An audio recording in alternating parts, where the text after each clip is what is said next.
kind of running out of ways to get your guys to play hard every possession? You seem very not resigned, just frustrated. Oh, there's no doubt you're frustrated. We just have to do a better job of maintaining that consistent effort. Sometimes it's just a breakdown. Sometimes it is an effort. It's a little bit of everything. And then when you don't consistently shoot the basketball, when you do get a good shot, you don't knock it down. If you look at the four guys who shot the most that started for us, 2 for 7, 3 for 10, 5 for 12, 2 for 8, and we had some good looks, especially inside. We got to convert some of those. And then when we don't, it gets very frustrating for them also, and it makes it worse. You throw on top of that, you're playing the best team in the country. It's a recipe for disaster. Matt, you knew you had to get off to a much better start. That's what you've been asking for. It was 21-8. I looked at the stat sheet, and 10 of those points were off turnovers. It's just history repeats itself. Yeah, well, we talked about the last game. Obviously they're a very good team, but they scored 44 points in transition and off the glass against them, and saying, hey, let's make them score in the half court. And they've proven that they do score in the half court, but not at the rate they do off the glass and in transition. And they have 17 points off our 11 turnovers in the first half. I haven't looked to see what they had from the game because it doesn't matter. But you just can't turn the ball over 11 times on the road versus a team like that and expect to have success. When you started Mark Huge and lost in the second half, you were trying to send a message to you? Well, I just thought they played harder. And, you can't coach effort at times. And when you get a young team and you talk about it, hey, you got to play hard every single night. You got to be ready and focused. You're not young in February when those guys have played a lot. You can't use that as an excuse. And I just thought those two guys gave us more energy than the other guys playing. Watford mentioned that game yesterday. Yeah. A lot of man. What does that do? Well, no matter who is going to guard Hammonds, we're going to try to throw him the basketball. We got to get him to be consistent and be able to finish plays. And he's not been an offensive guy really in the past, and now we're trying to establish him as a low post presence. And he just has to be able to convert some things. We got to do a better job of getting the ball. He's got to do a better job of holding his position.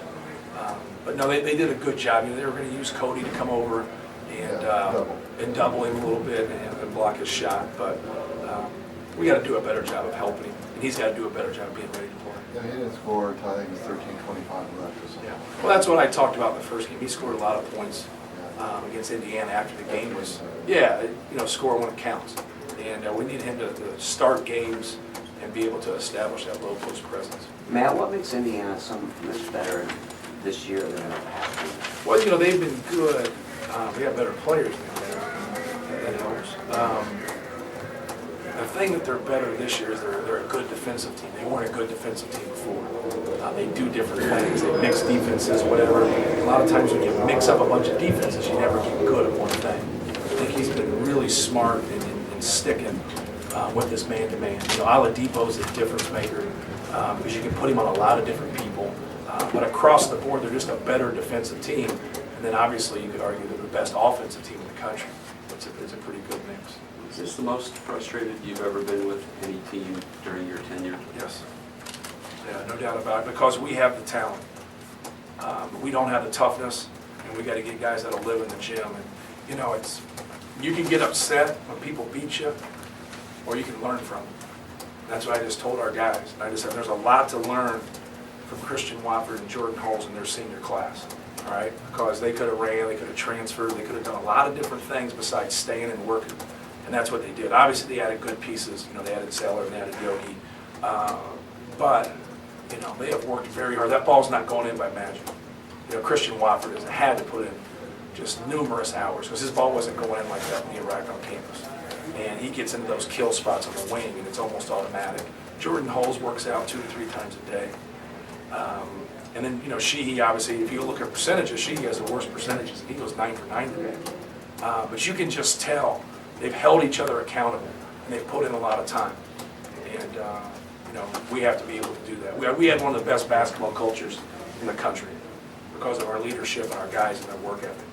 And we got to get that back. And that's why Indiana is. They have talent, but they also have hard-working guys. Say one more. What makes a kid tough?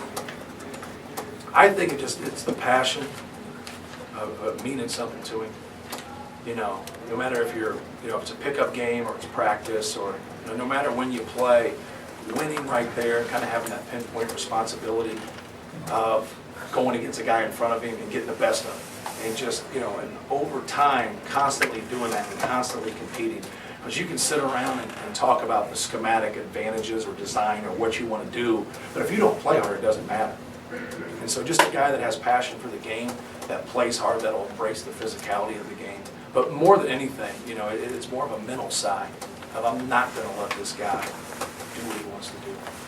Passing the mic back and forth a little bit when you talk, you'll be able to pick you up. Anthony, just another way to put it, just how frustrating was this game? It's very frustrating. Just going back to how hard we practice and the whole year we've been working hard as a team, and then to lose like this twice, it bothers us a lot. Tyrone, the same question to you, Tyrone. Just how frustrating was this as a player? It's on, you're fine. I don't know, this is really frustrating, I think, they weren't having, a good year, the first year I got here, and for them to go and work hard and to become the team they became now, that says a lot about them, and I think that that's something that we need to take into account, going on for the rest of the season. Tyrone, some similar problems have hurt you. Starting the game down 21-8, and 10 of those points were off you guys' turnovers. I know you preach and talk about that, but why do you think at the start of games that's continually been a problem? I don't know. Just sometimes people making plays they can't make. People trying to do things they shouldn't be trying to do. We're not getting into the right spots for our offensive plays that the coach has set up, and they were overplaying some things, but I thought that we were in well positioned to not turn over the ball. Tyrone, you were kind of in position to start the second half. I think you ended the first half on like a little 15-8 run, a little modest run. I think we were down 13. That was not outside their own possibility starting the second half, but then to start the second half, they kind of got away. I mean, it was really important for you to start that second half well, right? Yeah, I think Coach talked about that, a lot too. Just the first 5 minutes of that second half was very important for us. I thought we still stuck it out a little bit, but in the first half, we finally had found the 5 guys that were all going to play hard, and that's when we had to win on that little run at the time. It wasn't because we was making every shot or because, we were getting open things in transition or nothing. We were just playing hard. At Indiana, a big part of the reason they're good, they have a lot of experience, obviously, and they play pretty hard. When you look at Indiana now, do you think maybe next year Purdue can kind of grow into that sort of team with more experience? Definitely, I think so. We have the talent. It's all about, like Coach was talking about, daily habits. Every day coming in, working on your game, also paying attention. We just have to be a better team as far as playing hard every single game, and not only games, but every single day, whether we have practice or a day off or anything like that. You just gotta pick it up. I think we can do that. Sandy, you're again, it's like 3 games in a row. You've really come in and been active. I'll ask you, what's kind of going right for you here late in the year? It's probably the same thing as I told you. The other day? Just trying to help teammates and just trying to have energy and turn things around with one good day down and just be a team player. Obviously, we came up short again, though, but we'll keep trying. Is it hard to sustain that energy? You don't scoreboard watch, but you have a pretty good idea what the score is. Is it hard to maintain when you're playing the #1 team in the country like that? When we're down? Yeah, down as much as you were today. Is it hard to maintain that energy? Well, yeah, there are moments though, but if you're able to get a stop, score and stop, momentum kind of changes and it all goes to our advantage though. So we're just trying to get a stop and score. You just keep piling those, and then you can change the momentum. I think you just gotta go from play to play, from stop to the offense, and make the low momentums, which snowballing a big momentum, and just keep cutting the lead by 2, 3. Sandy, is this correctable or fixable? And if you think so, what do you guys got to do? I mean, absolutely, it's correctable. We have the talent, though. We have a lot of talent. Like probably more than we had last year.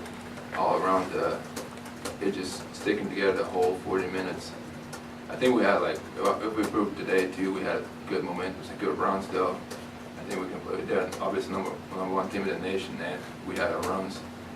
Like, so just keep playing for 40 minutes and keep fighting for each other and for the team.